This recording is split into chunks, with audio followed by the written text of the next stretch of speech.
News, home version. I'm DLAKE for PREZ.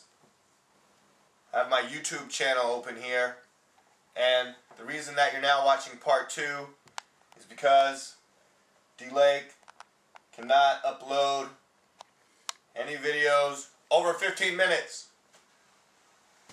And it's sad. I remember getting a message saying, yes, you may upload videos over 15 minutes now.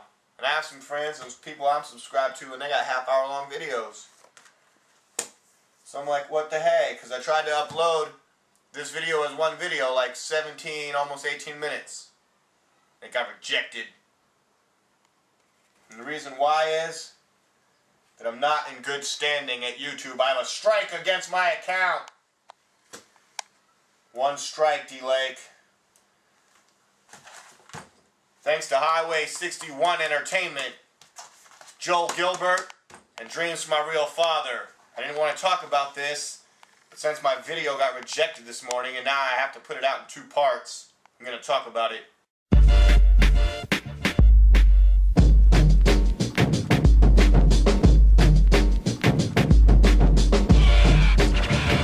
So Highway 61, directed by Joel Gilbert. I obviously support the movie.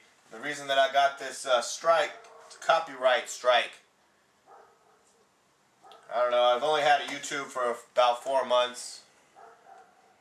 You know, I'm not a lawyer. Just kind of an artist. I took the trailer, sort of mashed it, mixed it, put it to some music. Called it Dreams from My Real Father remix. I don't know, I suppose it was all too close. But, Joel Gilbert, Highway 61. You know, I got your movie right here that I purchased off INFOWARS, and I got a strike on my YouTube, so I can't upload movies over 15 minutes. So I'm a little bit handicapped here in the fight for liberty, Joel Gilbert. So you can help me out by lifting this strike on my account. Since not only was I just trying to make sort of a fan-made video, I put out another report, Red Diaper Baby Obama, INFOWARS report by DLAKE for PREZ, while I was hyping up your movie, telling people to go get it. So I'm supporting you in a couple different ways here, pal, and you can really help me out if you lift that ban. Now let's get back to this Give Me Liberty or Give Me Death Patrick Henry story that you came here to watch, part 2. Let's do this. It's story time on the INFOWARS Nightly News.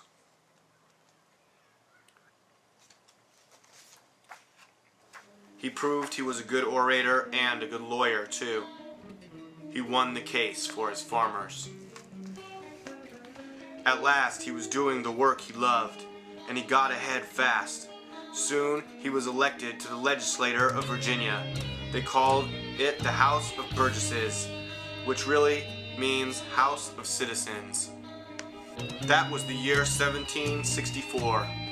Patrick Henry was still young, and he was a new member of the House of Burgesses.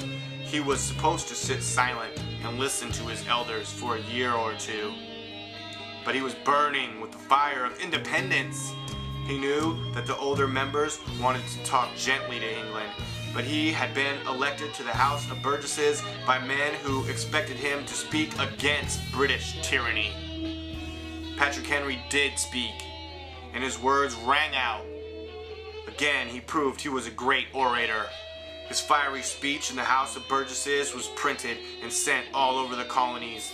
Patrick Henry's name became known throughout the land. 10 years went by. The quarrel between the colonies and England grew worse. Patrick Henry went to Philadelphia. There, for the first time, the colonies got together in the Continental Congress and joined in the fight against England. But Virginia had not joined. In the year 1775, Patrick Henry came home to Virginia to show his people that they could not stand alone, that they must join the other colonies. Once again, Patrick Henry talked to the House of Burgesses. By this time, he was so famous that every corner of the hall was filled. Many could not get in. They stood outside and tried to hear, but they could not make out the words. At last, one man climbed onto a windowsill where he could hear what went on inside. From his narrow perch, he called down to the others what Patrick Henry was saying inside. He couldn't quite keep up with the swift talk of the great orator, but he did the best he could. Mr. Henry says, the man on the windowsill cried out, that the British use kind words, but they send over warships and armies. He says the British promise us a lot, but do mighty little. He says we've been arguing with them for years, and what happens? Nothing. He says we shall go to them and beg. No. He says we must fight. By this time, the man on the windowsill was hoarse from shouting, and he stopped to rest. But Patrick Henry had trained himself for long speaking, and now he raised his voice suddenly, and it came through the window clear as a bell. The excited crowd outside heard him shout, "Gentlemen, may cry peace, peace, but there is no peace. The war is begun. Our brethren are already in the field." Then he spoke in a lower tone, and those outside could no longer hear him. By this time, the man on the windowsill got back his breath and called out, "He says we must fight! Hooray for Patrick Henry! Hooray!" yelled the crowd. Mr. Henry says, the British think we are weak and they are strong. He says if we wait, they'll be stronger. Shall we go stronger by lying on our backs while they tie us hand and foot? He says they will have us in chains. I can hear the chains clanking now, cried a man from the crowd. Boo! Yelled the others. The man on the windowsill motioned for silence. Quiet! Mr. Henry says they will put a soldier in every house. In your house and my house. And then before he could go on, in a sudden quiet, the crowd heard Patrick Henry as he flung out those heroic words. Is life so dear, or peace so sweet, as to be purchased at the price of chains and slavery? Forbid it, Almighty God! I know not what course others may take, but as for me, give me liberty or give me death. Inside the council chamber, there was a second of stunned silence. Then a roar!